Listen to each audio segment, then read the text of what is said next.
एक ऐसे पदार्थ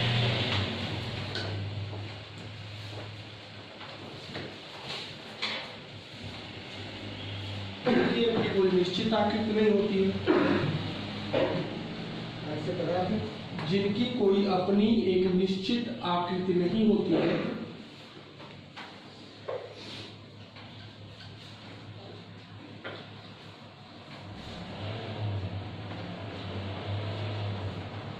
अर्थात जो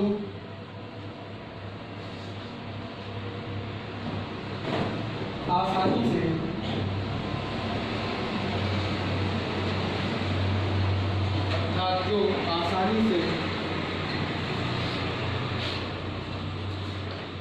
अपनी आकृति परिवर्तित कर लेते हैं,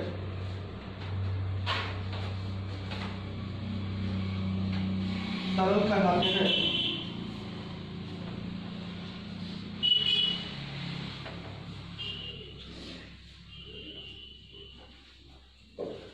ठोस द्रव व गैस दोनों तरल है। द्रव व गैस, लिक्विड एंड गैस दोनों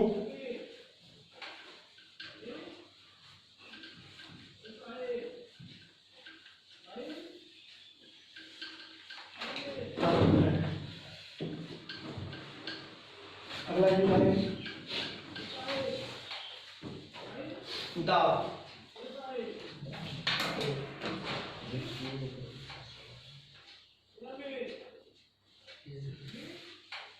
किसी भी पृष्ठ के दाब के लिए किसी भी पृष्ठ के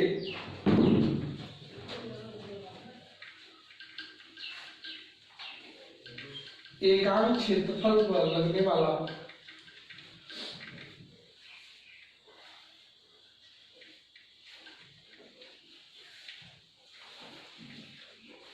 अभिलंबवत बल को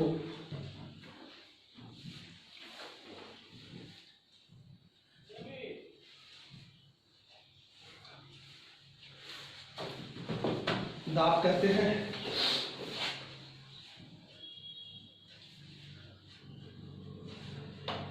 इसे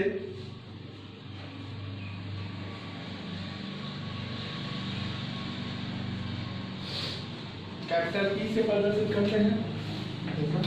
कैपिटल P से प्रदर्शित करते हैं। मान लीजिए कोई एरिया है, इस पे अभिलंब जो बल लग रहा है वो F लग रहा है।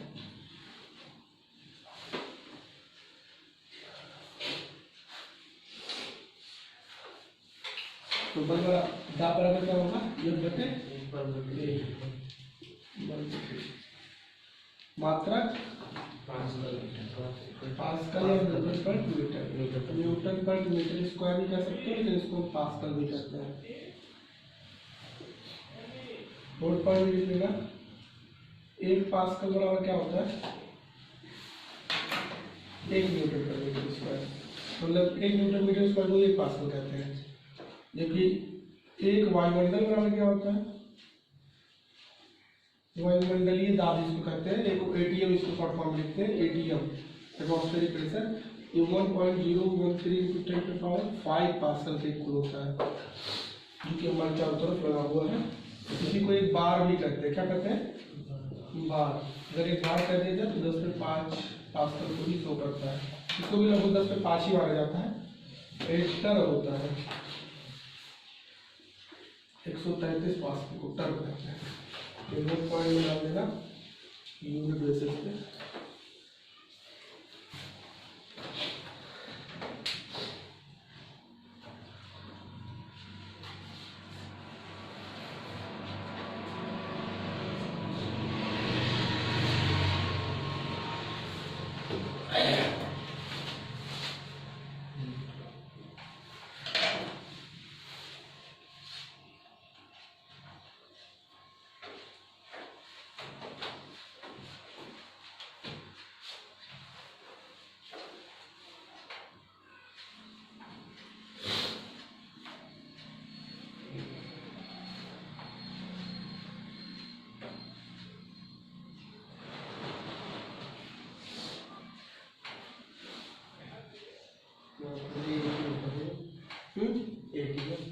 एटीएम शॉर्ट फॉर्म में एटमॉस्फेयर प्रेशर को बोलते हैं। किसी द्रव स्तंभ के कारण दाब, आपको पता होगा कि किसी भी पानी के अंदर अगर हम चले जाए, किसी लिक्विड के अंदर चले जाए, दाब बढ़ता चला जाता है। जैसे जैसे नीचे जाओगे वैसे क्या होगा दाब। यही वजह है कि गोताखोर जो होते हैं वो लोहे का कवच पहन के जाते हैं, क्योंकि दाब जो लगे वो इलास्टिक फुटिंग की वजह से मैनेज कर ले। हम एक हाइपोथेटिकल सिलेंडर इस पे सपोज कर रहे हैं जिसकी ऊंचाई ए, एच, एरिया ए, इसमें घनत्व जो द्रव का है दिया गया है। तो जो इसमें एक्सटर्नल प्रेशर होता है, मान लीजिए इस पॉइंट पे प्रेशर P1 है और इस पॉइंट पे P2 है, तो P2 पे ज़्यादा होगा, P2 माइनस P1 जो होगा वो कितना होगा, रोज H, या जिसको डेल्टा रोजी H, P इक्वल टू भी कहते हैं रोज H, एक्सटर्नल प्रेशर अतिरिक्त ताप,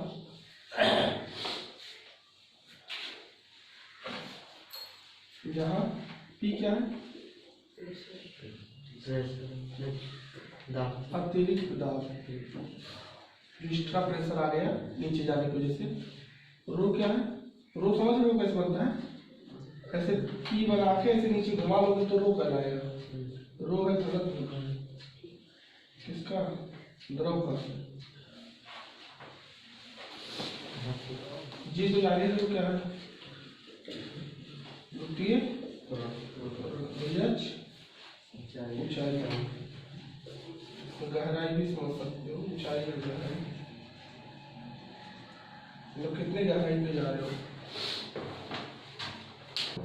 नीचे नोट पॉइंट लेंगे, घुटते थोड़ा ना रहे कहीं पर, जैसे जहाँ स्पेस में चले जाओ तो वहाँ नेग्लिजिबल होता है, तो बहुत कम होता है। लिखेंगे गुरुत्व की अनुपस्थिति में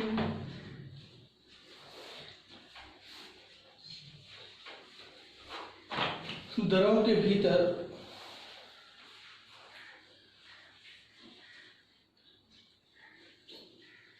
सभी बिंदुओं पर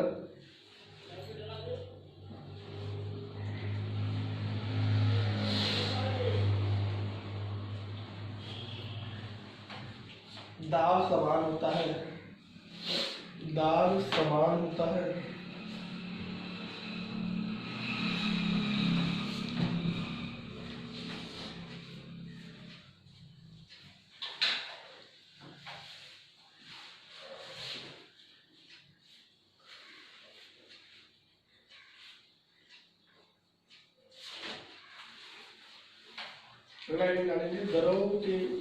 द्रव दाब के नियम,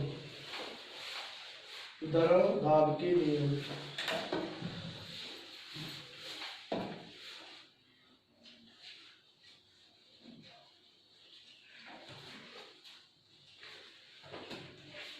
अगर किसी द्रव के भीतर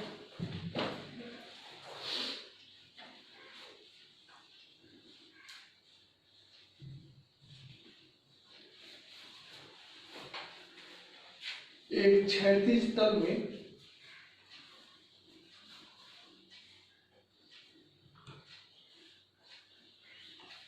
स्थित सभी बिंदुओं पर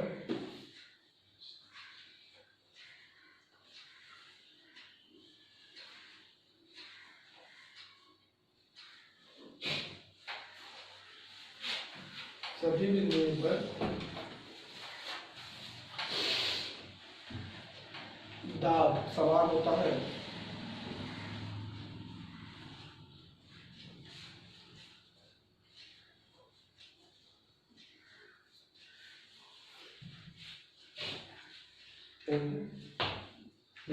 हाँ, दूसरा नंबर, स्थिर द्रव के भीतर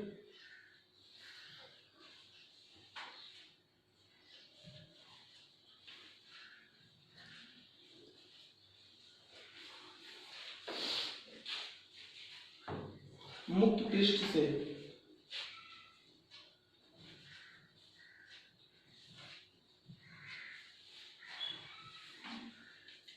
किसी बिंदु पर दाब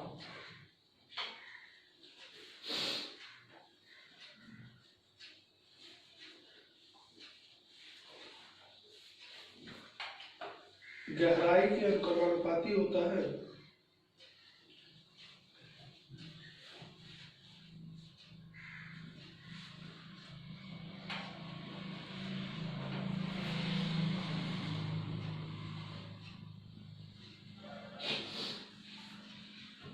तीसरा, किसी द्रव में डूबे पिंड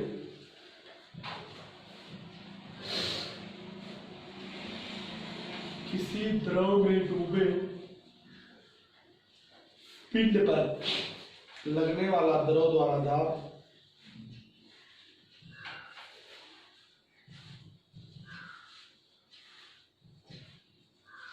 पिंड के प्रत्येक बिंदु पर पृष्ठ के अभिलंबवत होता है।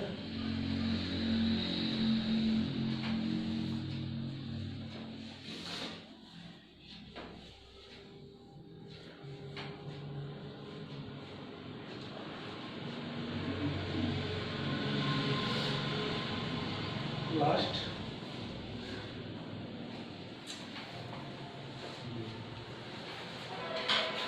किसी द्रव का दाब उसके घनत्व के अनुक्रमानुपाती होता है।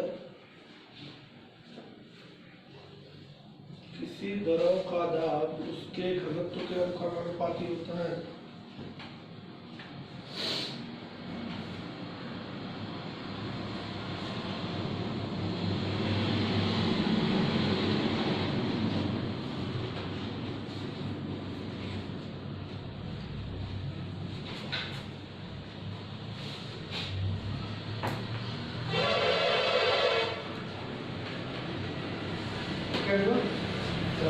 एक और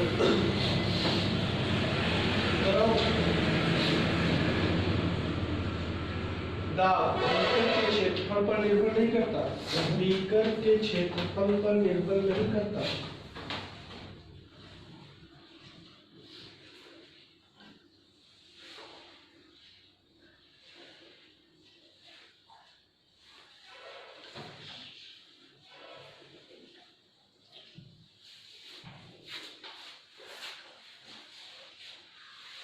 देखो, हमने 3 बीकर्स बनाए हैं और तीनों में द्रव भर रहे हैं। इन तीनों की आकृति अलग है और आपको ये भी लगा होगा कि इसमें द्रव भरा जा रहा है। उस बीकरों के एक का आधार बहुत चौड़ा है, एक का आधार बहुत पतला है, लेकिन जो भरा गया है इसमें इसकी ऊंचाई जो रखी गई है वो कितनी है? h। इसकी ऊंचाई वो कितनी है?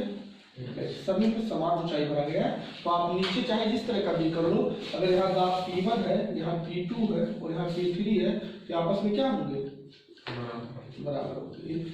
लास्ट में बोले इसका ये कहा जा सकता है कि हमारा बीकर का कोई भी क्षेत्र हो, दाब बराबर ही आता है ऊंचाई, क्योंकि ऊंचाई में बराबर है, दाब बराबर आएगा, चाहे जैसा भी आप बर्तन ले सकते हो। पास्कल का नियम, पास्कल का नियम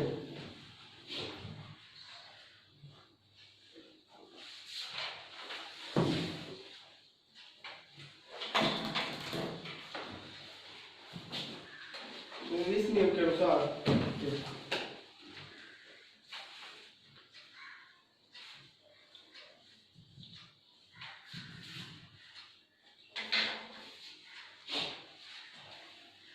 जब किसी परिबद्ध द्रव पर दाब लगाया जाता है,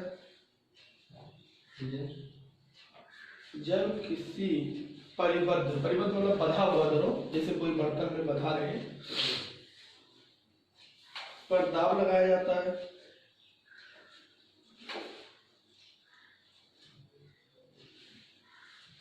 तो वह बिना क्षय हुए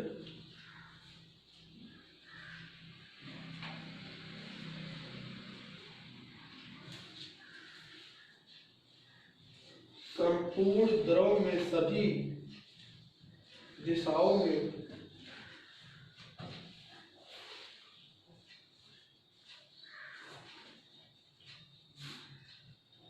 समान रूप से संचित हो जाता है।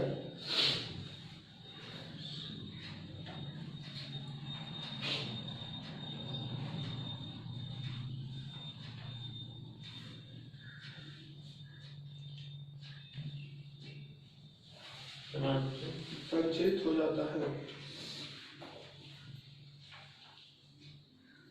इसे द्रव के दाब का संचरण नियम भी कहते हैं। इसे द्रव के दाब का संचरण नियम भी कहते हैं।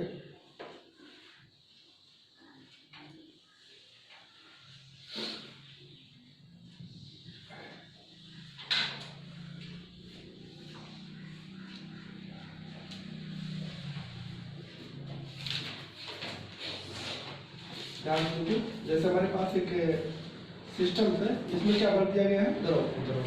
द्रव में पानी, मूवी, लिक्विड कुछ भी ले सकते हो।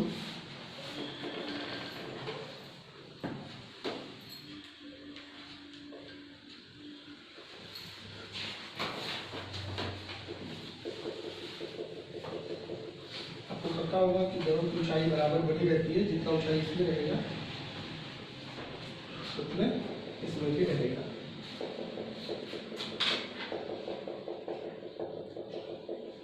मान लीजिए तुम्हारे पास यहाँ एक प्लेट लगा हुआ है, क्या है? ये प्लेट, और इस पे तुम सामान रखे हो। मतलब इसका एरिया A2 है, और इस पे जो फोर्स लगेगा वो ऊपर उठेगा। कब? जब इधर से दबाओगे। तो मान लीजिए इसका एरिया क्या है? A1, और इसमें दबा कितना रहे हो? F1, और आप ये उठ किससे रहा है? F2 से। तो दोनों तरह का दाब क्या होगा? मान लो यहाँ दाब है P1, यहाँ दाब है P2, तो pascal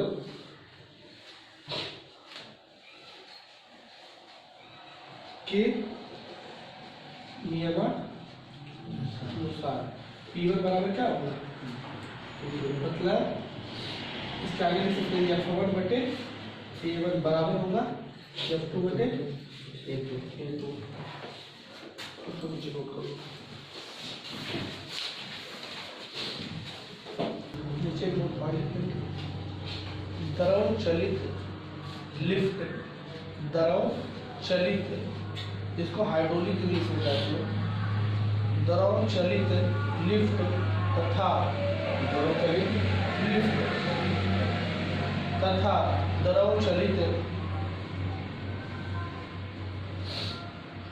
break, brake brake hydraulic brake का नाम सुने हो? हाइड्रोलिक ब्रेक, हाइड्रोलिक का मतलब होता है द्रवचलित ब्रेक में ब्रेक, पास्कल के नियम पे कार्य करते हैं। पास्कल के नियम पे कार्य करते हैं।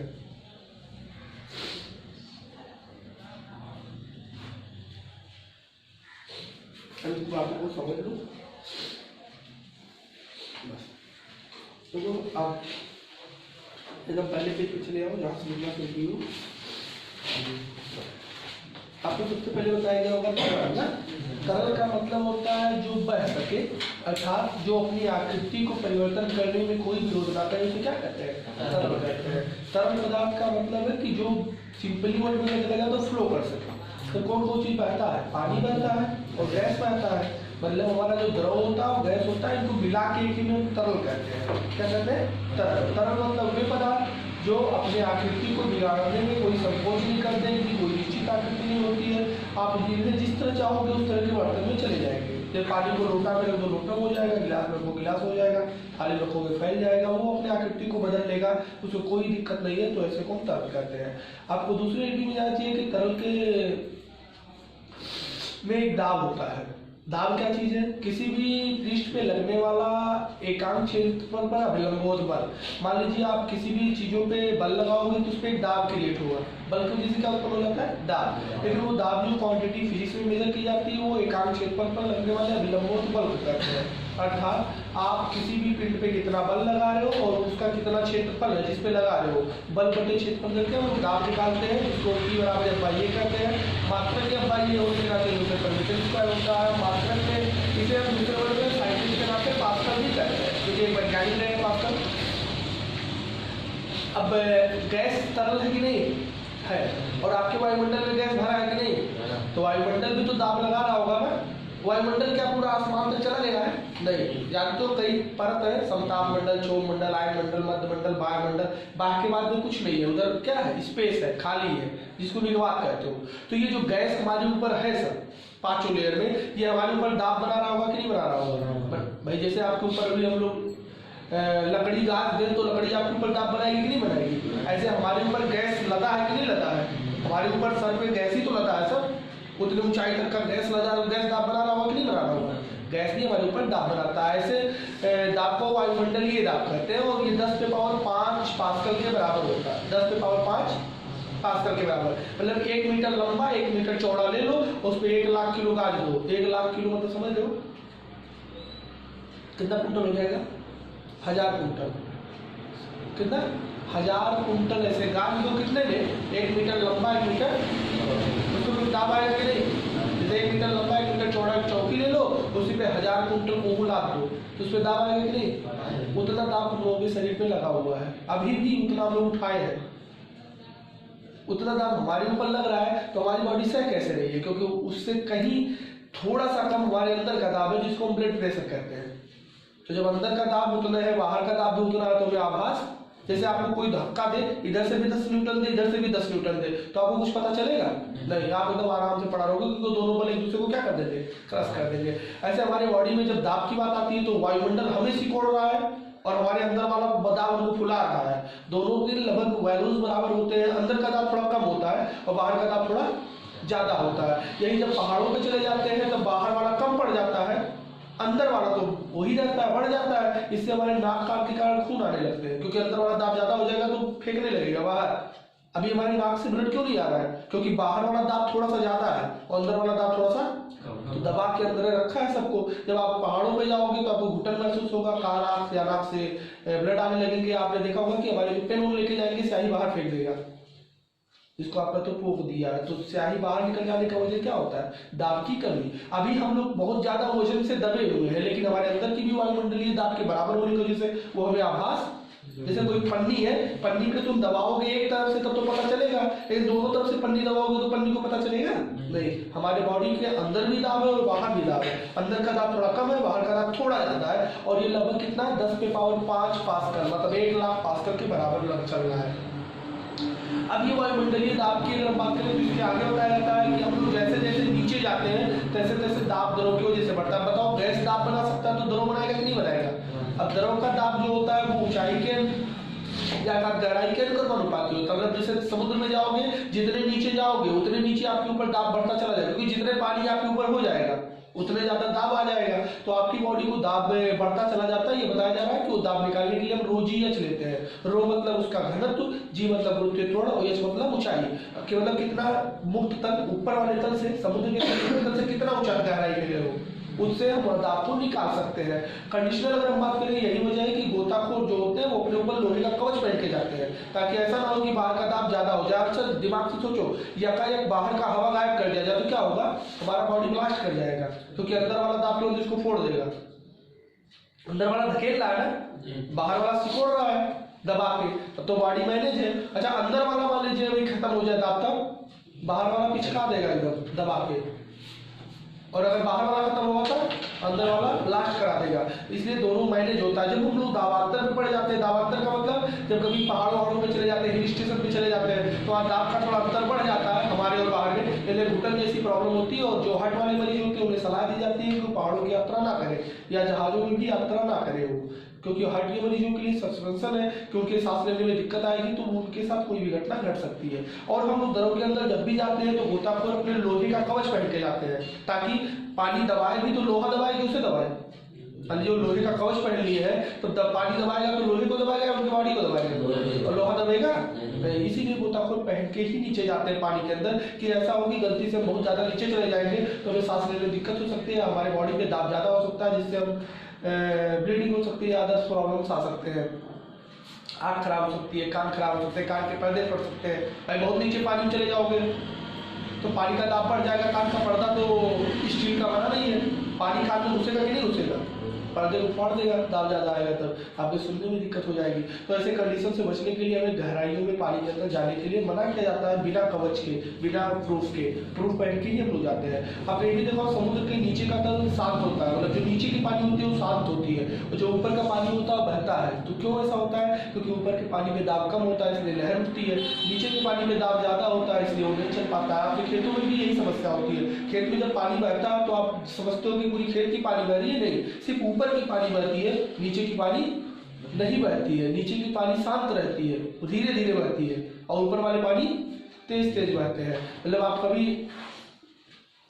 एक इतना बड़ा ले लो पाइप और उसमें कई छेद कर दो, और उसमें इंक भर दो, और इंक जैसे पाइप को डाल दिए तो कुछ ऊपर होगा, कुछ नीचे पानी में डाल दो खेत वाले में, और पानी बह रहा है, इसमें इंक डालो, देखो कि ऊपर वाला इंक जल्दी जल्दी भागेगा और नीचे वाला इंक धीरे धीरे चलेगा। क्यों ऐसा होता है? क्योंकि नीचे के पानी में दाब अधिक होने की वजह से वो जल्दी नहीं चल पाते हैं। जहाँ पे दाब ज़्यादा हो जाता है वहाँ बेग कम हो जाता है, जहाँ दाब कम वहाँ बेग ज़्यादा। आगे वाले चैप्टर में हम बर्नौली थ्योरम से और स्पेशलाइज बताएंगे।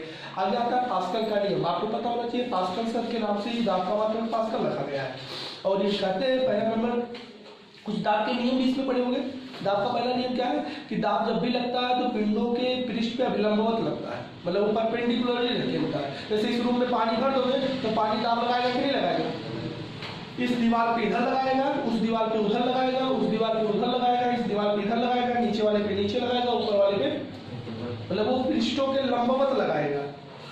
दूसरी कंडीशन, किसी भी द्रव में जो एक तल होता है उस तल में सभी बिंदुओं पे दाब बराबर होता है। मतलब चाहे जहाँ, जैसे कि पानी भर दिए रूम में, और रूम में कहीं पर भी 60 सेंटीमीटर नीचे चले जाओ कहीं पर भी, तो जहाँ पहुँचोगे वहाँ दाब बराबर आएगा, क्योंकि दाब आपके ऊंचाई पे डिपेंड करता है। अब चाहे ऊपर पानी का जो तल है उससे 50 सेंटीमीटर यहाँ आ जाओ, और चाहे पानी के तल से 50 सेंटीमीटर वहाँ आ जाओ, यहाँ और वहाँ में दाब क्या रहेंगे?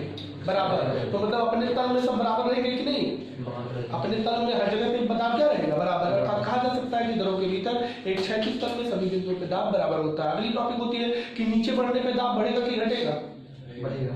तो बताया जाता है कि गहराई के अनुक्रमानुपाती होता है। अनुक्रमानुपाती मतलब गहराई बढ़ाओगे तो दाब बढ़ेगा। घनत्व के हिसाब से देखा जाए, अगर पानी भरे और शहद भरे तो दाब किसमें ज्यादा आएगा? पानी भर दे और शहद भर दे तो दाब किसमें ज्यादा आएगा? शहद। क्यों?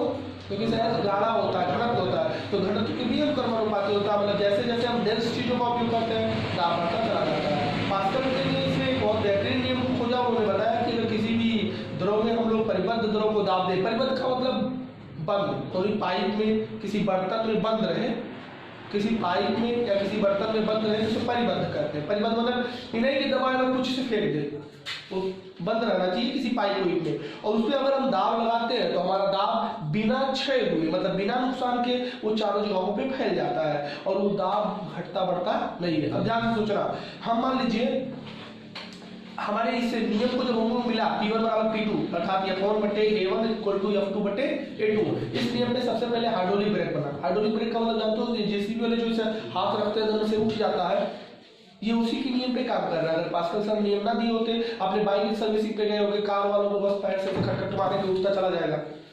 स्कॉर्पियो लाद दो, इसे 4 दिन पैर से मारेंगे, स्कॉर्पियो पर टंग गया। ये 4 बार में जो स्कॉर्पियो टांग दे रहे हैं ना, घर भर मिल जाए तो हाथ से नहीं टांग पाएंगे। ये किसके नियम पे काम कर रहा है? पास्कल के नियम पे। पास्कल के अनुसार कैसे होगा ध्यान से देखना। मान लीजिए यहाँ पे हमने एरिया रखा 1 मीटर स्क्वायर, कितना? 1 मीटर, और हमने 1 न्यूटन का बल लगाया, कितना बल? तो 1 न्यूटन बटे 1 मीटर स्क्वायर कितना बल दाब बनेगा? 1/1 करोगे तो 1 पास्कल। वो दाब पानी अंदर लिक्विड भरा है, जिसको मोबिल या कुछ बोलते हो, जिसको ब्रेकायल बोलते हैं, बैंक में जो लगाया तो ब्रेकायल कहा जाता है, वो आयल भरा हुआ है अंदर लिक्विड, जब वो लीक कर जाता है तो फिर काम नहीं करता है। अब वो उसी में दाब चल जाएगा कि नहीं चल जाएगा? जैसे हमने वहां पे दबाया तो दाब पानी में सीधे चलाएगा कि नहीं चलाएगा? ये पास्कल सर कहते हैं कि दाब बिना नुकसान हुए चारों तरफ फैल जाता है। तो अब मान लो यहाँ पे एरिया हम लगाए हैं 1000 मीटर स्क्वायर, तो यहाँ कितना बल लगेगा? दाब तो एक आएगा, तो एक दाब लगने के लिए कितना बल लगाना पड़ेगा? यहाँ भाई वहां 1 मीटर था और आप 1 न्यूटन लगाए थे, तो 1/1 करके 1 पास्कल बना। वो 1 पास्कल यहाँ चला आया और तुम यहाँ प्लेट लगा दियो 10,000 का, 10,000 मीटर स्क्वायर का, तो यहाँ 1 पास्कल बनाने के लिए 10,000 न्यूटन लगाना पड़ेगा कि नहीं लगाना पड़ेगा? तब तो 10,000/10,000 तो एक आएगा, क्योंकि आपने वहाँ 1 न्यूटन लगा के 1 पास्कल बना लिया और यहाँ पे 10,000 न्यूटन लग गया। मतलब आपका 1 न्यूटन वहाँ काम कितना कर रहा है? 10,000 न्यूटन। टांग दिया तुरंत स्कॉर्पियो को। तुम 1 न्यूटन बल लगा दो, भैया 10,000 न्यूटन लगा के टांग लिया। समझ में आया? इसीलिए क्रेन और जीसीबी क्या है, चाहे 50 कुंटल का सामान है, बस हाथ रखे ऐसे कर दिए, उठ गया टंग से। ये जो उठ जा रहा है ये हम यहाँ पे क्या लगा रहे हैं, छोटा सा बल लगा रहे हैं। देखोगे पाइप बहुत पतली होती है, तो पाइप में जब पतली होती है तो उसमें हम लोग दबाते हैं, थोड़ा सा बल लगाते हैं, तो दाब जो बनता है वो दाब चला जाता है, और वहाँ बड़ा सा प्लेट रहता है। तो चूंकि बड़ा प्लेट है तो फिर दाब बनाने के लिए बड़ा बल लग जाता है अपने आप, बल, और जैसे बड़ा बल लगेगा वैसे उठा लेगा। मतलब आप थोड़े से बल को ज्यादा बल में बदल देते हो पास करके नियम के अनुसार। इसी वजह से हम हाइड्रोलिक सिस्टम से काम करते हैं। हाइड्रोलिक लिफ्ट होते हैं, लिफ्ट हाइड्रोलिक लिफ्ट मतलब समझ लो मोटरसाइकिल सर्विसिंग के पास देखे होंगे, लिफ्ट माने उठाना, पच मारेंगे उठता चला जाएगा, फिर गिराना होगा गिरा लेंगे। स्कॉर्पियो की अगर सर्विसिंग ठीक ठाक कराओगे उठा देते हैं ऊपर, धुलैया करने वाले रखे रहते हैं। हमारे ये ट्रैक्टर वालों को देखे होंगे हाइड्रोलिक, उतना वजन फार होता है, इसे हाथ रखेंगे 25 फार उठा लेगा, छोड़ देंगे गिरा देगा। ये जो ऐसे ऐसे कर रहे हो हाइड्रोलिक सिस्टम वो किस पे काम कर रहा है, पार्टिकल के नियम पे कार्य करता है। समझ में? और दूसरा हाइड्रोलिक ब्रेक, पहले ब्रेक होता था फ्रिक्शन वाला, जैसे आपके पहिया में होता है साइकिल वाले को, जब तेज चल रहे हो रोक रहा है, दबा दिए पर रगड़ दिया तो फ्रिक्शन से रुका। मोटरसाइकिल उस पर काम करता है नहीं, मोटरसाइकिल में एक वायर गया होता है, वायर में वहाँ ब्रेकाइल होता है, वो जैसे खींचते हो वैसे खींच लेता है, जैसे खींचता है कारवा तैसे वहाँ दाब बन जाता है, और वो दाब जाके वहाँ पर पच पच सटा देता है। अब बात समझ में करना है, उसका फिगर छोटा बना दे। देखो जहाँ पे ब्रेक होता है इस तरह का सिलेंडर होता है, यहाँ पे एक पाइप होती है जिसपे इस तरह के लिक्विड्स भरे होते हैं। समझ में आई? ऐसे सेट होता है, यहाँ से एक पाइप निकली होती है, ये और पहिए में चला गया होता है, यहाँ पे एक पिस्टन लगा होता है, और उस पिस्टन को पैर रखने के लिए हाथ लगा दिया जाता है। आप यहाँ पैर से दबाते हो, पच से हाथ दाबेगा इसको, दरों को, ये वाला दरो दबेगा, यहाँ पे रबड़ लगा होता है, जैसे ये दबेगा ये स्प्रिंग पे सटे होते हैं, तो इनको टाइट कर देगा, तो जो यहाँ रबड़ लगा होता है, अभी रबड़ सट रहा है कि नहीं, थोड़ा सा दूरी है ना, जैसे यहाँ पे तुम दबाओगे तो यहाँ हल्का सा दबाओगे, छोटा सा पाइप होता है बहुत पतला, लेकिन यहाँ के मोटा हो चुका होता है, और तो यहाँ बड़ा लगे नहीं, तो बड़ा बल लगेगा कि नहीं, तो टाइट करके दोनों सटा देता है, तो ये रबड़ इसमें सट जाता है, रबड़ इसमें, तो गुलिया नाचेगा कि नहीं नाचेगा, और इसी से आपका पहिया भी आता है, पहिया रुक देता है। जैसे फिर ब्रेक छोड़ोगे जैसे फिर सिकुड़ जाएगा हल्का सा, यहाँ छोड़ोगे तो फिर लिक्विड इधर चला जाएगा, सिकुड़ जाएगा, फिर पहिया चलना शुरू। फिर जैसे रोकना होगा दबाएंगे, सट से पकड़ेगा, चप से दोनों साइड से, इस तरह आपके ब्रेक्स काम करते हैं।